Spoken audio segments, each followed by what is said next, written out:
640 fight, and I have Crawford winning this fight. Crawford's going to win this fight doing something that nobody's done to Canelo. Okay. That's all I'm going to say. And it didn't take me going to camp to know this. Okay. If he doesn't fight the one way that he can only fight to win it, Terence Crawford has 6 ways he can win it. And my money will go on the man who has 6 ways to win it over the man who has 1 way to win it.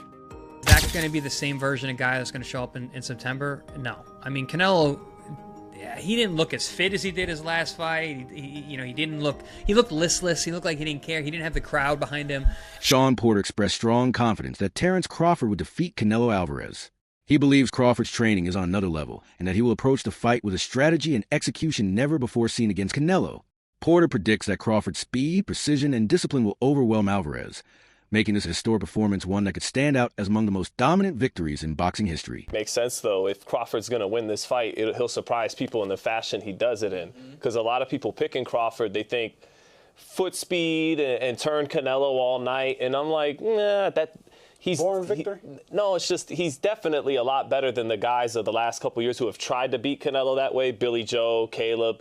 But even though he's better than them, it didn't that game plan. It just didn't. It didn't work. So it's not gonna look like that if Crawford pulls this off. It's gonna look different than that. To your point, Roy Jones Jr., one of the most respected voices in boxing, made it clear that he views Terence Crawford as a more versatile fighter in this matchup.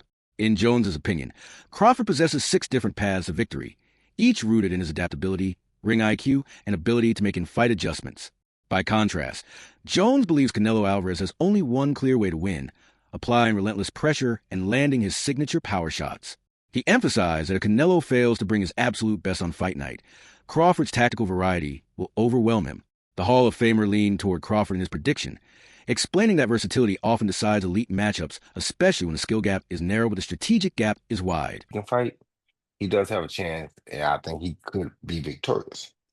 If he doesn't fight the one way that he can only fight to win it, Terence Crawford has 6 ways he can win it. And my money will go on the man who has 6 ways to win it over the man who has 1 way to win it. So you think Canelo has to kind of fight the perfect fight, right? If he don't, he in trouble. If he does, he should be all good. Let's talk about the weight a little bit, right? Because we all know everything you accomplished as a heavyweight. What is Terence dealing with right now? I don't think Terence dealing with much of anything because Terence did like I did as a heavyweight. He bulked up to the weight. He been dealing with super middles and light heavyweights in training. If you can deal with them in training, you can deal with them in the fight. So the weight should not even be an issue. Do you think Terence is that one fighter where he could accomplish what a lot of people are thinking is not doable? Is he that one fighter who's just wired and has that different DNA?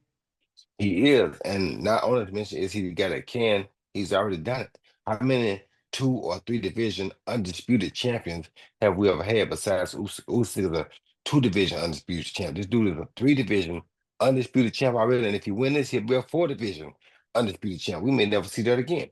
See, people don't like to celebrate the reality when it's happening. They'll wait till the person dead and they talk about it.